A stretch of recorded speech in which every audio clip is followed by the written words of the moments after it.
Welcome. I would like to welcome you to episode 285 of the Unpopular podcast. This is the man, the myth, the legend, Jalen Hunter. And if you do me a favor, please subscribe to every listening. Please subscribe to every watching. It definitely means a lot to me. So we're pretty much halfway through the season. And of course, we're going to break down what we saw week 7 of the NFL season. I'm also going to talk about my 5 biggest surprises and 5 biggest disappointments. There's a lot of trends going on in the NBA right now, or a lot of hot teams, a lot of teams that aren't that hot. And I'm gonna decide if this is a trend or if this is here to stay. It's early in the season, but I just felt like doing it. And of course, we're gonna talk about the World Series. We're gonna talk about the Astros and the Phillies. But let's start with week 7. Let's start with what we saw on the field in week 7. And let's start with the Ravens beating the Browns. Now, yes, the Ravens won. Yes, they won the way that they usually run, running the football and dominating the line of scrimmage as far as defense and offense. But I'm starting to get very concerned about the Ravens. And when I say concerned, I have them as a potential team that could find themselves in the AFC Championship, with Lamar Jackson playing well and the defense, especially the people on the defense, the run game. But this is yet another game where the Ravens they have a tendency of blowing fourth quarter leads. And this was yet another game where they were close as hell to blowing a fourth quarter lead. The only reason why they did, honestly, is because the Browns got a field goal blocked. The problem that I have with this and why I feel so bad about and feel so concerned is because the Ravens defense is still the Ravens defense. They still give up. They're not the best. Let's be real with you, especially in the fourth quarter. They just break down. I don't know if it's just because they're tired, but they give up big plays, big yards. There were a couple times where they dominate the line of scrimmage as far as the run game, but towards the end of the game, Nick Chubb and Kareem Hunt was just running up and down the field. And the thing that's concerning me is one thing that you really, with this being a quote unquote contract year for Lamar Jackson, he has not elevated his team in the second half. In the first half, he looks like a world beater. He looks like arguably the best, or he's clearly one of the best quarterbacks in the league, but he looks like he comes out the gate firing. And towards the game, as the game goes on, it's just the production goes down. And in the second half, and especially the fourth quarter, Lamar Jackson has not been able to elevate his team. And he's costly turnovers or poor passes at the end of the in the fourth quarter. This is going to have to get rectified. Now, yes, Lamar Jackson did have a big run at the end of this game that pretty much sealed it for them. But if the Browns were a better team, the Ravens would have lost this game. The Browns at this point, their season's on the line. They're 2-5. And while you thought that they could keep afloat until Deshaun Watson gets back, they have not been good in the slightest. Their defense hasn't been good, even with some of the big names that they have. And of course, Jacoby Brissett reminds us yet again why he is a backup and not a starter. It was a good win for the Ravens because they're tied with first in the AFC North, but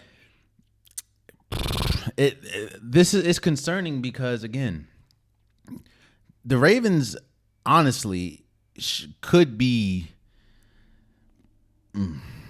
6-1, bro, and they're not, and that is because they're unable to keep leads. So, and again, if the Browns were better, they probably would have lost again. But again, congratulations to the Ravens for beating the Browns 23-20. Uh so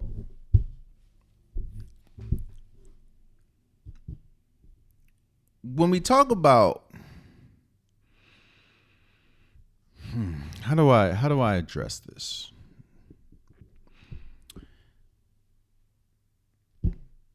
Aaron Rodgers and Tom Brady are dealing with the same thing, just two completely different ways. And I'm explaining it because it kind of sounds weird. I'm explaining it. So the Panthers beat the Buccaneers 21-3. This entire season, Tom Brady has not looked good. And I've said this. Now, yeah, he has some passes and everything, but Tom Brady looks old.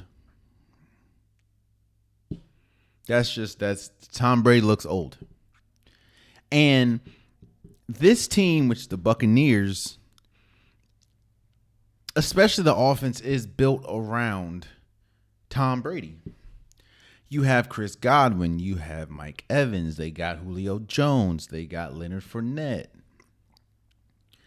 But I told you coming into the season that not having Gronk and their offensive line just being in shambles is going to play a huge part, especially when your quarterback is not looking the best. And it's not, trust me, a lot of this is because of what's going on with the Bucks, but a lot of it is Tom Brady or what's going on with the line and stuff. But Brown Brady has not looked good in the slightest.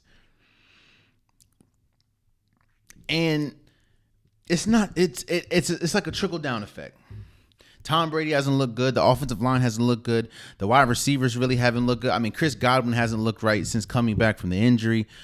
I completely forgot Julio Jones was on this team until I was like, I haven't seen Julio Jones do anything except against game one against the Cowboys.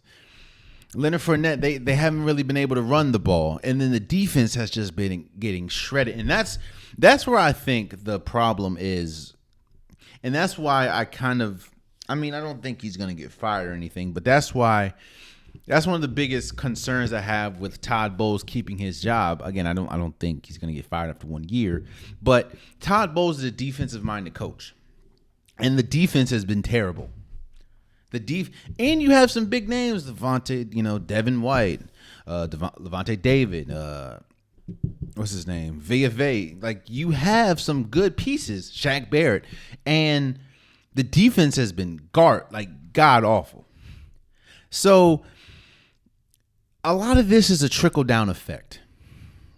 Tom Brady not being good, and everybody else not. And it just, Mike Evans, he did drop a big pass, but that was in the beginning of the game. Now, you can say that kind of carried them throughout the game, and they just couldn't get right. But when you're playing a team in the Panthers that, A, is playing their third-string quarterback, B, just traded their best player in Christian McCaffrey and one of their best wide receivers in Robbie Anderson, and C, missing a lot of defensive people, and you can't even put up a touchdown. That's very concerning. And then on top of that, let's go over to Green Bay and the Commanders. So the Commanders beat Green Bay 23-21, and when I said that Tom Brady and Aaron Rodgers are dealing with the same thing, just differently.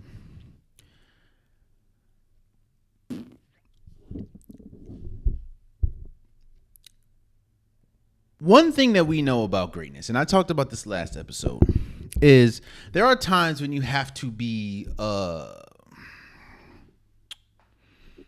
when you have to elevate others. That's kind of of how you can determine who is great and who is not. Now, I'm not here saying that Aaron Rodgers is not great, but like I said last episode, there are some people that can lead and can develop and can grow other people. There's some people that don't want to do that. As great as he is, and I talked about this last episode, as great as he is, LeBron James is not a person that wants to just be a teacher. He's all about winning championships now, so he wants to build a championship. He always wants a championship team around him. He's not really for the whole let me teach him and let me build him. Like, he's going to teach you on the team, but he doesn't want to do that much teaching. He wants to win a championship.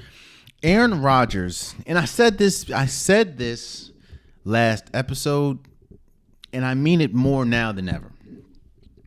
Aaron Rodgers is not the right guy for this Green Bay team.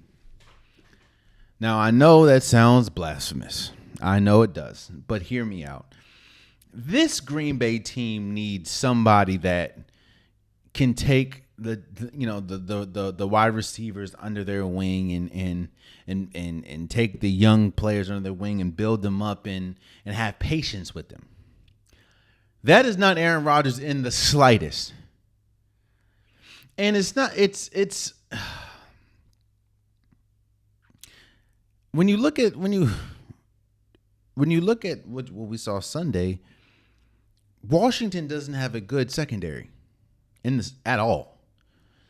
And the wide receivers still couldn't create separation. When they did create separation, they dropped the ball. I think they had like 10 drops through 10 drops. 10. And on top of that, I don't know why they keep going away from, the offensive line hasn't been that good, but they keep going away from the run game, even though you have Aaron Jones, and who is one of the best running backs in the league. And then the defense the concern isn't the fact of these wide receivers are young, even though that is a huge concern. The concern is the things that are supposed to be cemented are not for this team, and that is the Green Bay Packers. Kind of like the Buccaneers. Green Bay lost to a second-string quarterback in Taylor Heineke. They lost to a team that has been struggling offensively, Taylor Heineke threw a pick six, bro, and still lost the game.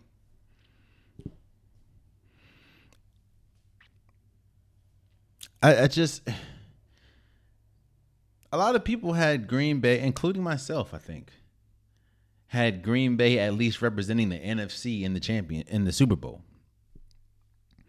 That don't seem like it's happening. And a lot of people had the Buccaneers winning the Super Bowl. That definitely don't seem like it's happening. But shouts out to the Panthers and shouts out to the Commanders for winning on Sunday against the Buccaneers and Green Bay. I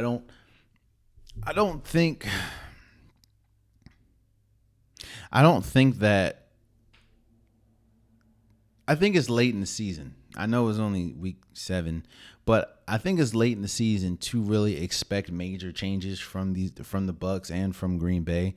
You are hearing, Green Bay is trying to push hard to get maybe a Chase Claypool, maybe a Judy, Brandon Cooks. They need a number one receiver. Allen Lazard is not it. Romeo Doubs is not it. That's just how it is. And that could help the offense a lot. But also, when you have teams like a lot of young teams, coaching is important. And that's why I question Matt LaFleur's coaching. It's easy to coach LeBron. I'm not going to say easy. I'm going to say easy. It's easy to coach LeBron. When you have LeBron, Anthony Davis, Russell Westbrook, it's easy, even though they're not that good. It's easy to coach LeBron. It's easy to coach Steph Curry. It's easy to coach Kevin Durant.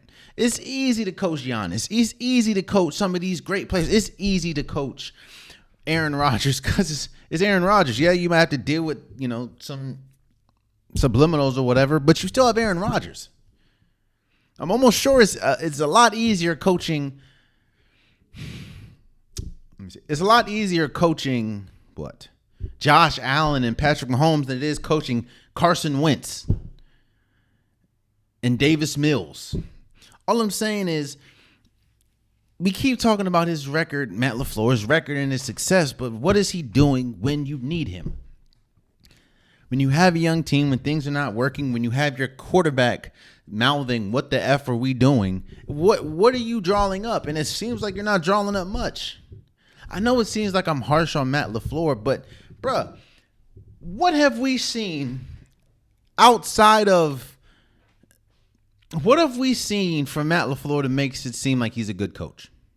Because the thing that I think that you can really determine a good coach is two areas. What your team looks like after halftime and what your team looks like in the playoffs when your big guns aren't shooting. What are you able to draw? What do you like? There's no question that Andy Reid is a good coach because Andy Reid was able to do it with Patrick Mahomes. He's able to do it with Alex Smith. He's able to do it. He's cemented. There is no question that Bill Belichick is a good coach. Yeah, they might be struggling now, but there's no question that Bill Belichick, he did it with, he's done it for as long. I do think that it was, Bill Belichick needed Tom Brady and Tom Brady needed Bill Belichick, but he's a good coach. There's no question that Sean McVay, that Kyle Shanahan, these are good coaches. You can see the schemes. You can see the play calls. You can see the play designs. What has Matt LaFleur done to show us that he's a good coach? Because let's look at this Green Bay Packers team. They underachieve when they're in the playoffs. Boom. They absolutely do not make a halftime adjustments or whatever halftime adjustments they do make. It gets snuffed out that quickly. Like what has Matt LaFleur showed us?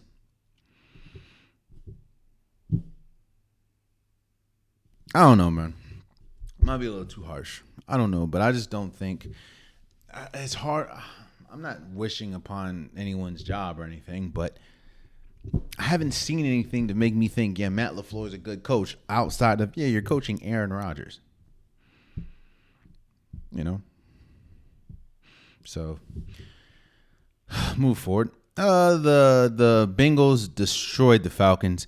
I'm not 100% sure if the Bengals are back yet, but Sunday looked like the vintage Bengals. Joe Burrow throwing it deep and getting Jamar Chase open a lot, and Tyler Boyd looked good. This is what happens when you have your complement of wide receivers.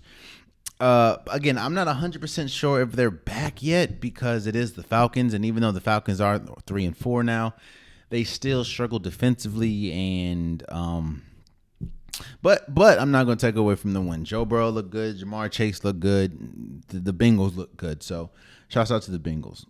The Cowboys beat the Lions 24-6. These last 2 weeks of the Lions have been not so good. Even though the Lions are still, surprisingly, after these last 2 weeks, still one of the top, one of the highest scoring teams in the league, even though I think last week they got shut out maybe and they only scored 6 points and they're 1-5. But Dak Prescott is back. The Cowboys didn't look much different with Dak Prescott than they did with Cooper Rush. I'm also not saying that the Dak Prescott is definitely better than Cooper Rush. That's not a debate, but not that much better. One thing that I did see from the Cowboys that I did like is they, even with Dak coming back, they didn't press. They leaned on the running game. Zeke looked good. Tony Pollard looked good, and they leaned on their defense. I think they had five sacks and 5 turnovers or something like that. Like This Cowboys defense is 10 times better than I thought it would be. Even losing Randy Gregory, but Minka's still there. Lawrence is still. This defense is tough, and Trayvon Diggs had an interception. This is a defense, bro. I'll say it, even though it pains me to say, but I'll say it. If the Cowboys can continue to lean on their defense and lean on their run game, and Dak doesn't have to do that much, this Cowboys team can not only make it to the NFC Championship, they can make it to the Super Bowl. And that's shocking for me to say in my lifetime with the Cowboys that I've seen, but I think they could do it. Now, yeah, we know about the whole accident waiting to happen thing, but this Cowboys team is good. I'll say that. So, shouts out to the Cowboys. Moving forward, the Giants did it again. The Giants beat the Jaguars 23-17. This was not a beautiful. This wasn't a pretty game, but the Giants did exactly what they needed to do. Saquon Barkley had a couple big runs, and Daniel Jones didn't really put him in harm's way. It's just the Jaguars couldn't finish at the end. But, shouts out to the Giants for beating the Jaguars. The Titans beat the Colts 19-10. The story isn't really what happened Sunday in the game. The story was happened after the game, or I think Monday, when the Colts announced that they're benching Matt Ryan for the rest of the season and starting Sam Ehlinger. Now, there's a couple immediate reactions. You hear it's a shoulder injury, but they're not benching him because of the shoulder injury. They're benching him because he hasn't been good. Here's the thing. I can't believe I'm going to do this, but I have to cape for Matt Ryan just a little bit. Matt Ryan has been one of the most sacked quarterbacks this year. Now, some of that is, of course, he holds the ball too long, but some of that is this offensive line has not been good. And on top of that, you were without, your running backs, Jonathan Taylor. He hasn't been playing. Now, I will say that they are I think they are the slowest paced team, and Matt Ryan has not been good. That's where the cape stops. Matt Ryan has not been good in the slightest. This team has not been good. And if Sam Ehlinger can bring a spark, hey, go right ahead. But I don't, which is crazy, man. Because going into this year, I thought the Colts were going to win the division, and boy was I wrong. Boy was I wrong. Now, let me say, they could. Sam Ehlinger could be a lot better than I thought, or than I think, but it hasn't looked good, man. And now Matt Ryan is out or they're benching him for the season. It's kind of hard for me to look at how Matt Ryan has played and not think that this is the end for Matt Ryan. He's been taking a lot of blows, bro, and he hasn't been good. He has not been good. Now, I do think that there is and I think I fall in this category as well. There is a false sense of ability when we talk about the Colts. The Colts have always been in those. We're just a quarterback away, and I think that might not be the case. I was one of the people that always said that too. Like, if the Colts had a quarterback, and then they got. But it's not just that, man. Frank Wright, bro. This is the third quarterback in 3 years. It's not. It doesn't look any better.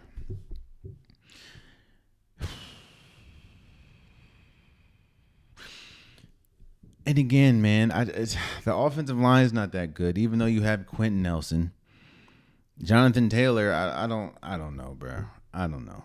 The Colts are a mess. And it has big names: DeForest Buckner, Shaq Leonard. So now, it's hard for me to not look at what we saw from Matt Ryan and think, this is over with, bro. It might be over with for you, man. Not the way I'm sure you wanted to go out, but and I could definitely be wrong. But it doesn't seem, from what we've seen from Matt Ryan, it doesn't seem like it's. The Jets beat the Broncos 16-9. Russell Wilson didn't play due to, I think, a hamstring injury. Apparently, he wanted to play and pushed to play, but Nathaniel Hackett held him out. The Jets are the Jets. Now, they did lose Breece Hall for the season. He did tear his ACL.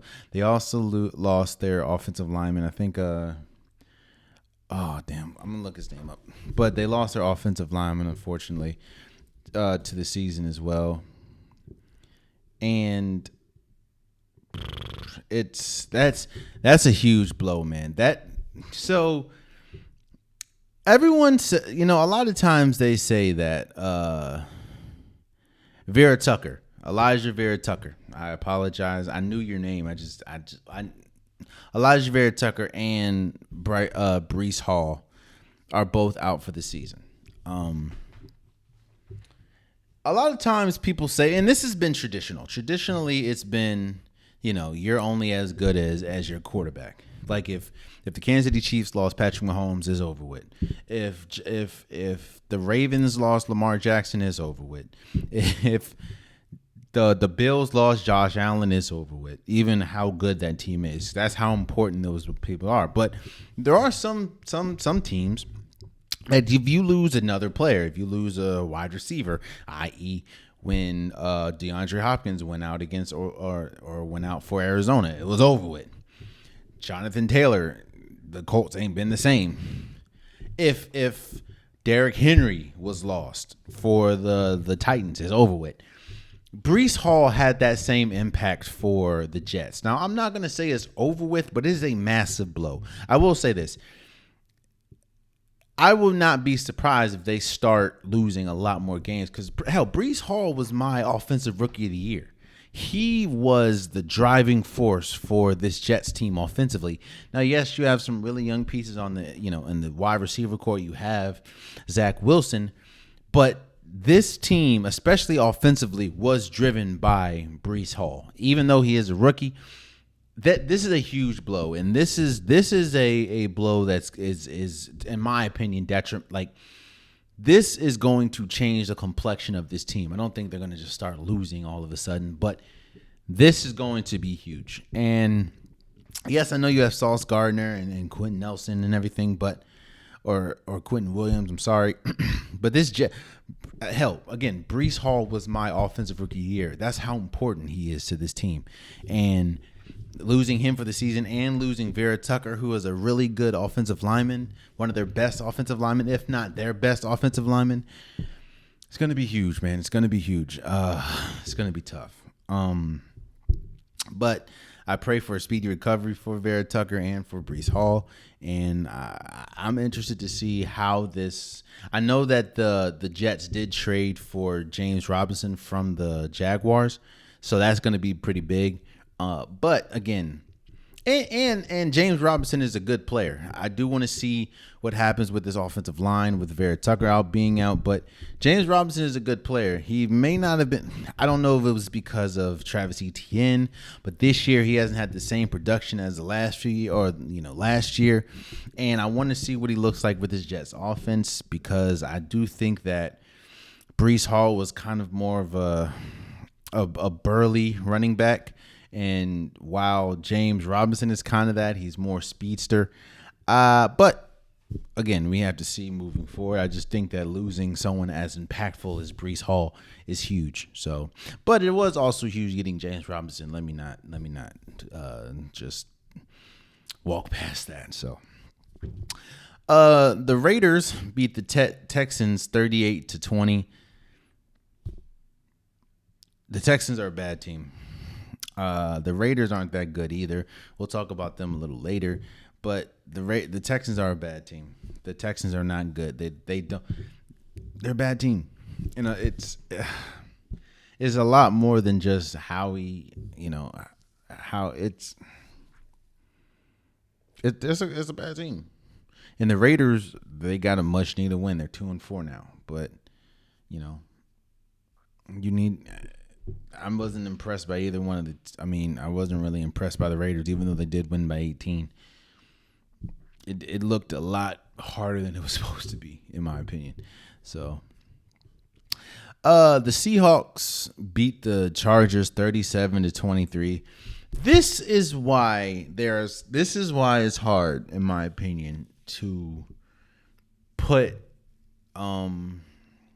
Justin Herbert up there with the top 5 quarterbacks because of games like this. Yes, you did lose J.C. Jackson for the season. I hope that he, of course, has a speedy recovery as well.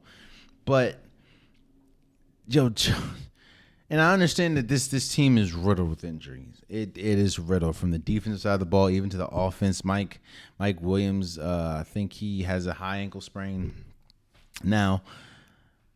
But these are the games when you're supposed to win. Again, the Seahawks have been a lot better than I thought this year. Like, we'll talk about them a little later as well. But the Seahawks still have a bottom 5 defense in the league, and it wasn't even close. Their defensive line just sat on on or just completely overwhelm the Chargers offensive line. And you're also seeing how important Rashawn Slater, who is out for the season, how important he is, because the Chargers offensive line looks terrible. But this is why it's hard for me to put him in the top 5, because he has games where he looks like one of the best, if not the best quarterback in the league. Then he has games that you look on Sunday and he looked god awful. The team looked bad, but Justin Herbert looked god awful. He looked like he was seeing go. It looked bad. It looked bad, man.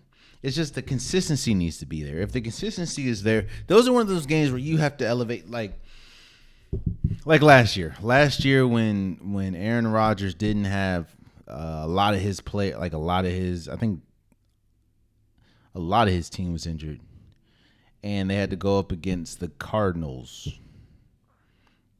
and they won.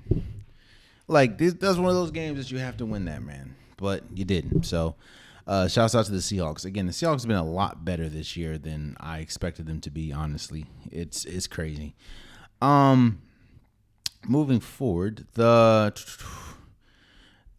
Kansas City Chiefs beat the 49ers 44-23. I think the Kansas City Chiefs is a better team. I will pick the Kansas City Chiefs 7 times out of 10. But I do understand that a lot of the 49ers were out defensively. They were out offensively. They were out. And I do think, again, perfectly healthy, I'm still picking the Chiefs because I trust I trust Patrick Mahomes over Jimmy Garoppolo. But this is also the first game that we saw Christian McCaffrey. He didn't look half bad. I understand completely that the 49ers were not completely healthy. So I do think that these teams are closer than a 21 point swing. But Kansas City Chiefs are the Kansas City Chiefs, man. McCole Harmon, I left him on my bench in fantasy, and he went crazy. Juju Smith-Schuster went crazy. This Chiefs is different, man. They're different. So, excuse me. Shouts out to the Kansas City Chiefs for beating the 49ers. You also did see in that game that, same old Jimmy G. He'll give you a few. Those are one of those games where it was bad Jimmy G. And you cannot have those games against the 14 or against the Kansas City Chiefs. Just can't do it. I know you're at home, but you can't do it. So the Dolphins beat the Steelers 16-10. This is one of those games where you understand why people. First of all, the Steelers dropped 4 interceptions. 4 interception where it hit their hand or it went through their hand 4 times, and they only lost by 6 points. These are one of those games where you understand why people still have reservations for Tua, because he didn't look good. Now, he did come back, first game back ever since the 2 concussions he had in 4 days. But the Dolphins didn't look good. They did not look good. Now, again, I don't know if it was just Tua's rustiness, but the Steelers dropped 4 interceptions. So, and the Steelers, it's going to be a long year, man. It's going to be a long year, bro. Kenny Pickett, he has flashes and he has moments where he looks great. He has a great catch to Pickens, but then he throws a terrible interception to end the game. Terrible interception. I don't know why. There was 2 people on the person he was trying to throw to when he could have just ran for the first down. I don't know, man. It's going to be tough. And the Bears, in Monday Night Football, the Bears beat the Patriots 33-14. Now, we saw a quarterback controversy for about 20 minutes. Mac Jones came in, didn't look the best, and people were clamoring and trying to get Bailey Zappi. Bailey Zappi came in and he looked electric for about 20 minutes. They were just like, yeah, Mac Jones is never going to be the quarterback. And then we realized, oh shit, Bailey Zappi's not that good. Don't get it twisted. This Bears team is not that good. This Bears team is not damn near 21 points better than the Patriots. It's just the quarterback play was bad from Mac Jones and from Bailey Zappi, and Justin Fields just did enough. And the defense was big too. The defense for the Bears was big, and that's why I said for 20 minutes, because for 20 minutes we're like, yo, is Bailey Zappi gonna be the quarterback of the future? No. No, he is not. They are not good in the slightest. So, yeah, man, the Patriots, man, it's you're only as good as your quarterback for most teams. And when you have all these quarterback problems, it's gonna cost you. It's gonna cost you. And the Bears, they just had one of them nights, man. They did what they were supposed to do. So shouts out to the Bears. And that has been my Week 7 breakdown. So let me know what you saw, and we'll talk about it. So like I said, there have been a lot of surprises and a lot of disappointments in this season, or with pretty much a little under halfway through the season. And there have been, again, some major surprises and some major disappointments. So what I'm going to do is I'm going to give my 5 surprises and my 5 disappointments. Let's start with my surprises. Number 4, I have the Lions. Number 5, I have the Lions. Now, calm down. I know the Lions are 1-5. But the Lions are 1-5 because they can't close out games. Their offense has been, now these last 2 weeks is pretty bad, but this offense is one of the top scoring offenses. Surprisingly, again, they just can't finish games. And it's surprising because I just didn't think that they would be this good offensively. Now, again, I know it's hard to say that with what we saw these last 2 weeks, but this Lions offense has been good. Very good. And that has been shocking to me because, again, Swift has been in and out the lineup. You still have Jared Goff, and we don't know what he's gonna, I don't know. It's been different. It's been good. Minus the last 2 weeks. So I have the Lions number 5. Number 4, I have the Chiefs. Now, I know they were going to be good. I knew they were going to be good. I just didn't think they would. Losing a we see what's going on with the Green Bay Packers when they lost their number 1 receiver. Losing your number 1 receiver usually is a regression in the offense. Not saying that it's just going to be completely terrible, but usually it's regress. Players are going to have to step up and be what they're not used to being, which is number 1, which now you're going to see double coverages and stuff like that. The Chiefs' offense looks better than it did with Tyreek Hill. Now, that's no disrespect to Tyreek Hill. We know how good Tyreek Hill is still one of the best wide receivers in the league. But McCole Harmon looks good. Juju Smith-Schuster looks good. You still have Travis Kelce. This team is so good. You're forgetting that Sky Moore hasn't really looked that good at all. McKinnon has looked good. Clyde Edwards-Helaire. This Chiefs team looks, especially offensive, looks a lot better than they did even with Tyreek Hill. Maybe that's because you have to swing the ball around, but again, the Chiefs look drastically different after losing their number 1 receiver than the Packers did, and they look almost better than they did. Actually, statistically, I think they are better now than they were with Tyreek Hill last year. So that's why they're number 4. Number 3, I have the NFC East outside of Washington. Yo, the NFC East, bro. You have the Philadelphia Eagles that are undefeated. You have the Giants that are 5-1, 6-1, 6-1, and you have the the Cowboys that are 5-2. Now you also have the Commanders that are like 2-something, or 3-4. But the NFC East, it's the mantra of the NFC least is they have not been good for the past few years. But they are arguably, actually, it's not arguably, this is the best division in football right now. If you just look at record, this is the best division in football. The Eagles look like the best team in football on any given night. The Cowboys look like they may have the best unit in their defensive unit.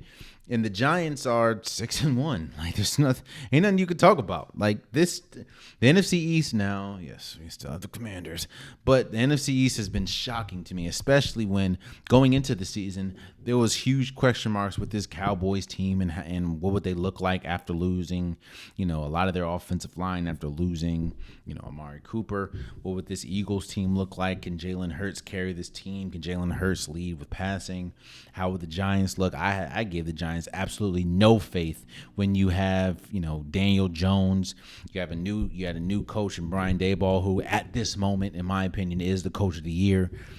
What would Saquon Barkley? The NFC East had so many question marks, and outside of one team, this is the best division of football. So the NFC East is definitely number 3 for me when we talk about surprises. Number 2, I have the Jets.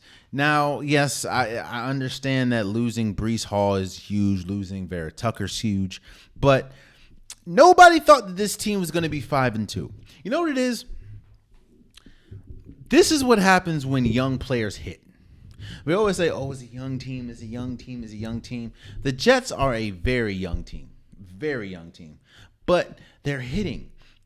And this is even with Elijah Moore pretty much off the team because he wants to trade. I mean, Zach Wilson, Michael Carter, Ty Johnson, Denzel Mims, Corey Davis. Like, this is a very young team. LaMarcus Jordan is not young, but Jordan Whitehead, like, this is a young team. Quentin Williams, DJ Reed, CJ Mosley, Quan Alexander. Bro, like this. Well, Quan Alexander's not that young, but these are young players hitting. Sauce Gardner. These are young players hitting. And this I am shocked, bro. I thought that, especially now, I didn't think they were going to be this good, even if he never got hurt. But especially with Zach Wilson getting hurt with the whole ACL thing in the beginning of the season, I thought it was over for this team. And it's not, man. The Jets are really good. And number 1, I have the Seahawks. I came in here and destroyed the Seahawks. Like, I bashed them to kingdom come. I had no faith in the Seahawks. I said that this was going to be one of, if not the worst team. I said that trading Russell Wilson was one of the dumbest decisions they could have made. I said you're going to see just how bad this team is without Russell Wilson. I said everything under the blue hill. And at this very moment, the Seahawks are 4-3. And the Broncos are sitting at a whopping 2-5. The Seahawks, if it wasn't for Brian Daboll, I would have Pete Carroll as coach of the year. Geno Smith has played 10 times better than Russell Wilson has this year. Even though the defense is still not good, the Seahawks team is drastically exceeding expectations, man. I had absolutely no faith in this team. And I thought this team was going to be the worst, arguably the worst team. And the Seahawks are really good. So those have been my biggest surprises, man. Again, the Lions until the last 2 weeks. The Chiefs, the NFC East outside of Washington. The Jets and the Seahawks. And with surprises, you have disappointments. And I'll give my top 5 disappointments. Number 5, you have the Rams. Now, I understand the whole Super Bowl hangover thing. I get that. But this team looks terrible. Even though they are 3-3, they had a bye week this week, but this team looks terrible. The offensive line can't protect Matthew Stafford. It really feels like the only wide receiver they have, even after trading and giving Allen Robinson a contract, the only wide receiver they have, a reliable wide receiver, is Cooper Kupp. Cam Akers is non-existent. In fact, they're trying to trade because the defense hasn't been good. Jalen Ramsey and Aaron Donald, who are arguably the best. Well, Aaron Donald, who's arguably the best defensive player. This team has been terrible. Terrible. Now they say Super Bowl hangover, but boy, this team sucks. A lot of people, including myself, it was hard for me to not see them in the NFC Championship, and I don't even think they're good enough to make it out the first round, let alone it. Oh boy, the Rams have been terrible. Matthew Stafford, all of a sudden, he just started. Well, he led the league, or one of the league leaders in interceptions last year. He's off to a roaring start this year, so it's been terrible. Number 4, I have the Raiders. The Raiders, even though the Raiders did win, the Raiders, one of the biggest splashes of the offseason, getting Devontae Adams, pairing him with Derek Carr. You still have Darren Waller. You have Hunter Renfrow. You have Josh Jacobs. Josh Jacobs in his last few weeks have been good, but outside of that, they're 2-4. Now, they're probably the best 2-4 team we've seen, but they're 2-4. Their defense is still horrendous. Their offensive line is still horrendous. Even though Josh Jacobs has been running up and down the field, Derek Carr hasn't really been good like that. He's been staring down receivers, and they haven't really been able to get Devontae Adams good looks. It's been bad, man, and it's been bad. It's been bad. You know, honestly, outside of the Chiefs, I could have put the AFC East, South, West. I could have put the AFC West here, but in fact, I'm going to pull an audible. Number 4 is the AFC West, bro. The Chargers, bro. The Chargers is dealing with injury, and what did we say? If healthy, on paper, the Chargers are one of the best teams. Well, that if healthy is important, and they have not shown that they've been able. Whether it's Nick Bosa, whether it just hasn't been good. It has not been good in the slightest.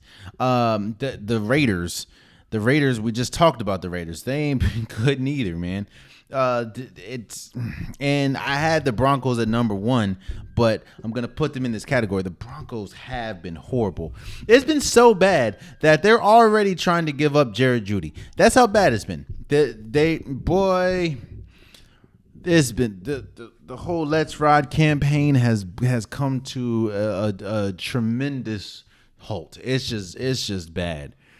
The defense is the only good part about the Broncos.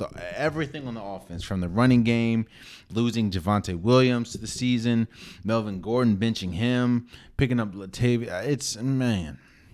Russell Wilson has been terrible. The wide receivers haven't really been able to get separation, and when they do get separation, Russell Wilson just misses them. It's been bad. Nathaniel Hackett is not a good coach, in my opinion. The whole AFC West is bro, is on this is number 4. Number 3, I have the NFC South. Let me tell you something. The NFC South. Let me just rattle off some of these teams. The NFC South. You have the Saints that are 2-5. You have the Buccaneers that are 3-4. You have the Panthers that is 2-5, and you have the Falcons that are 3-4. That means the entire NFC West, is below 500. Mind you, the NFC West made some of the biggest noise. You know, they got Baker Mayfield. They got Tom Brady out of retirement. You still, Michael Thomas was coming back. You have Alvin Kamara. You have Jameis Winston, and of course the Falcons. They got Marcus Mariota. You still have Kyle Pitts, and the entire division is under 500. It has been terrible. We already talked about how bad the Buccaneers have looked. The Panthers look so bad. They're already planning for their future. They gave up Christian McCaffrey. They traded Christian McCaffrey and they traded Robbie Anderson. And they were hop, skip, jump trading DJ Moore, but they were just like, he gotta throw the ball to somebody. They're starting PJ Washington. And shouts out to PJ Washington, coming up from where he came up from, but he was in the XFL. The XFL. Not even the Canadian League, the XFL. Marcus Mariota, I don't know what the hell's going on, but they cannot get the ball to Kyle Pitts. It ain't like Kyle Pitts is getting double teamed. No, they're just not throwing him the ball. It's been bad. It's been pretty bad. That's why I have them at number three.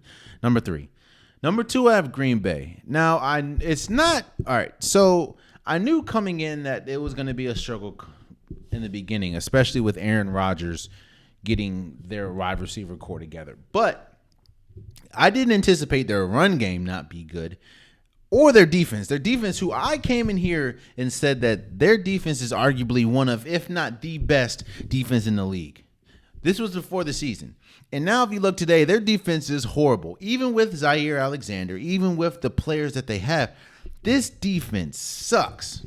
Demario Davis caught a pick. This defense is terrible, bro.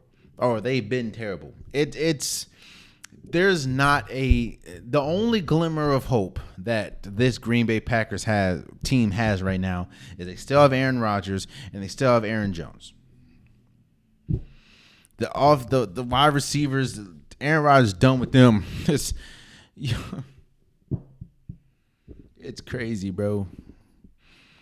Yo, his number one receiver right now, outside of Randall Cobb, who's out, is Sammy Watkins.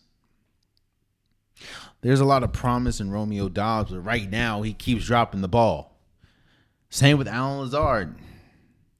His most trusted target right now is Robert Tonyan, who's a tight end.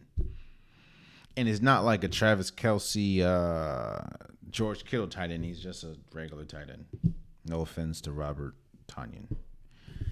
This team's not good. Not good in this. And even coaching, bro. They continue to make no adjustments at halftime, and that's why they're one of the worst second half scoring teams in the league. With Aaron Rodgers.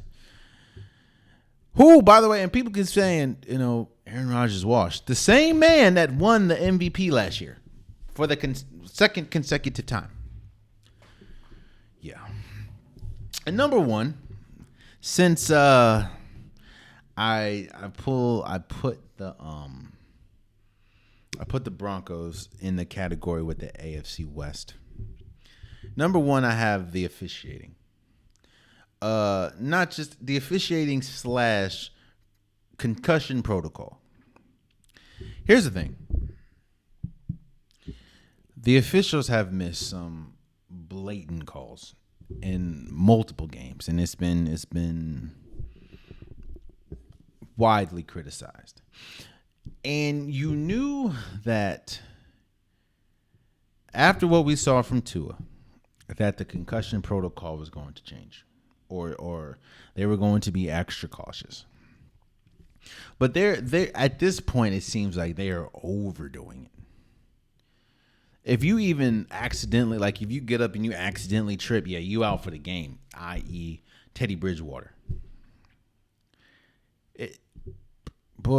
Man, I don't know. That's been my disappointments. Number 1, the concussion protocol / refs. Number 2, Green Bay. Number 3, the NFC South. Number 4, the AFC West. And number 5, the Rams. So that's that. Let's move forward. So we're still early into this NBA season, and there's a lot of things that I'm seeing, and there's there's 5 teams that I want to. They're a lot better than I may have anticipated, and I'm gonna break down if it's a trend, meaning is it just here today, gone tomorrow? They're just gonna revert back to what they're used to, or is it a here to stay?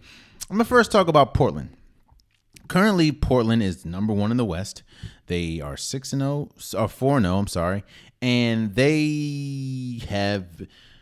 Damian Lillard looks like he ain't missed no type of time. Anthony Simon has looked good. Jeremy Grant has been a welcome addition to the Pacers. I mean the Portland team. So the question is, are they here to stay or is it a trend? I'm gonna say they're here to stay, but I don't think that they are one of the top 6 teams in the top. Let me say this.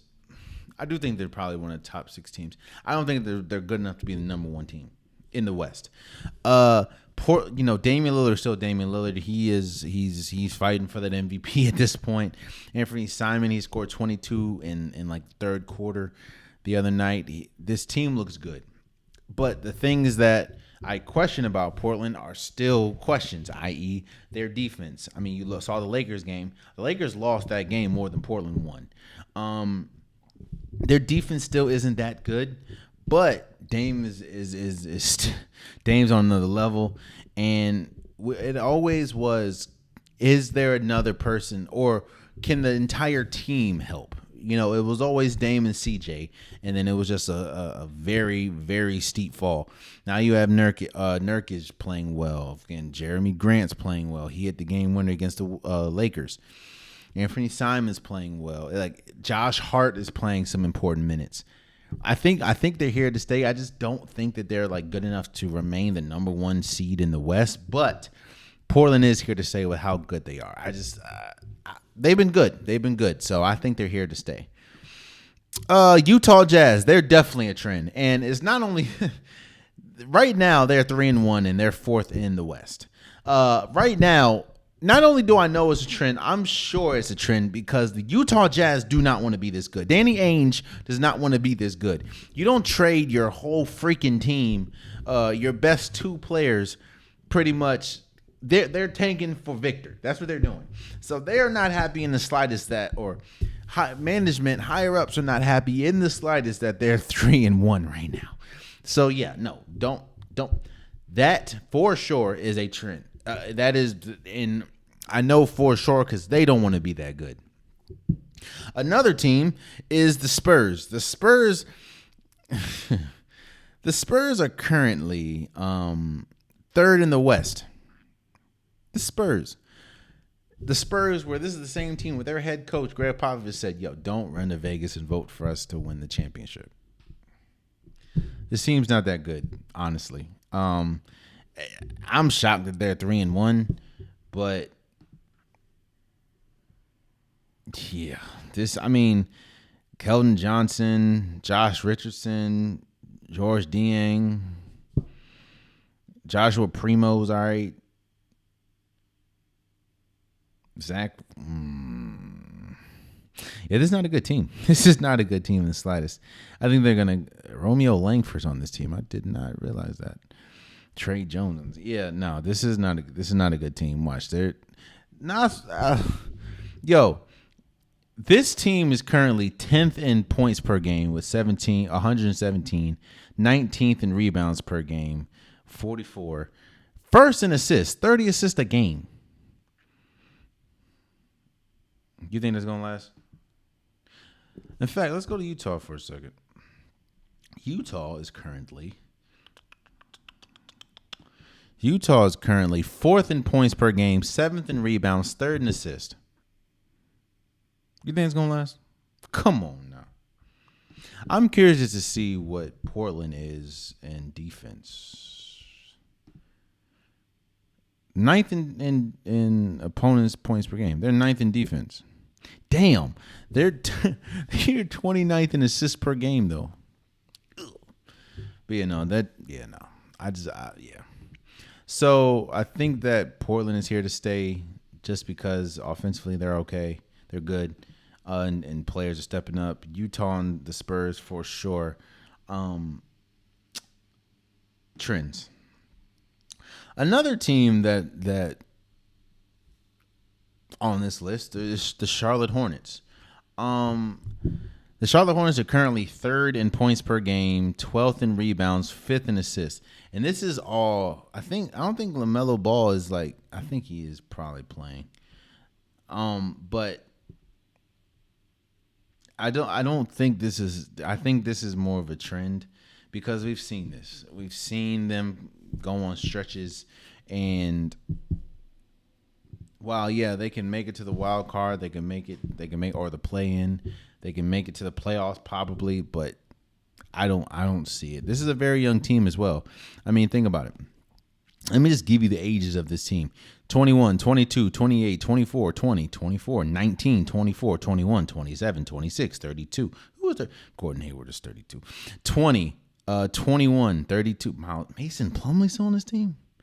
24, years of experience. 2 years, 1 year, 7 year, 2 years, a rookie. 3 years, a rookie. 5 years, 2 years, 3 years, 7 years, 12 years. Gordon Hayward is 12 years. 1 year, 9 years. Damn, Mason Plumlee's been here for 9 years. And 3. Yeah, no, I don't. I think it's a trend. Those are one of those teams where they're young. I just don't know if it's going to last. And lastly, my beloved Washington Wizards are sitting 2-1. The Washington Wizards are currently 23rd in points per game, 24th in rebounds per game, 17th and 8th in opponents. They're all right defensively. I think it's a trend, man. I've seen this too many times, man. Hell, remember what was it last year, 2 years ago? They start off 8-1 or something, and then just fell off the map. I hope it's different. I will say that they're more enjoyable to watch. With Will Barton looks good, Kristaps Porzingis looks good, Monte Morris looks good, Kuzma looks like Kuzma, DeLon Wright looks good. Of course, Bradley Bill's doing Bradley Bill things. Bradley Bill and Will Barton were drafted in the same draft. But Johnny Davis does not look good. I just think it's a trend, man. I think it's a trend. I don't think that they're this good, unfortunately. So yeah, I think all of them. I think Portland is here to stay, and Utah, Spurs, Charlotte, and Washington are trends. So that's my assumption. Let's move forward. And lastly, before we go, we are in the World Series. The Astros and the Phillies. The Phillies did beat the Padres, and the Astros just completely swept the Yankees. This is the battle of the juggernaut compared to the team that nobody expected to be here. Nobody expected the Phillies to be here. And the Phillies have been led by incredible pitching, and Bryce Harper's bat woke up. And the Astros are world beaters. I don't think they've lost yet in these playoffs. It's hard for me to pick the Phillies because of what I've seen from the Astros. The Astros have been I don't think they've lost a game in this playoffs. They've been, and Altuve has not been that good, but he he started to wake up in the Yankee series. I have the Astros winning this, and that's shouts out to Phillies for making it. I could be drastically wrong, I don't know, but this Astros team looks like the best team by a long shot in these playoffs, and they look like the most complete team. Yeah, maybe the Phillies have their pitching is really good, and of course you have Bryce Harper. They may have the best player in Bryce Harper, but the Astros have been the best team in this playoffs. So I have the Astros winning the World Series, and that's what I have for there. And there you have it, man. That has been today's episode of the Unpopular Podcast. I appreciate you guys. If you want a Popular Podcast what the world?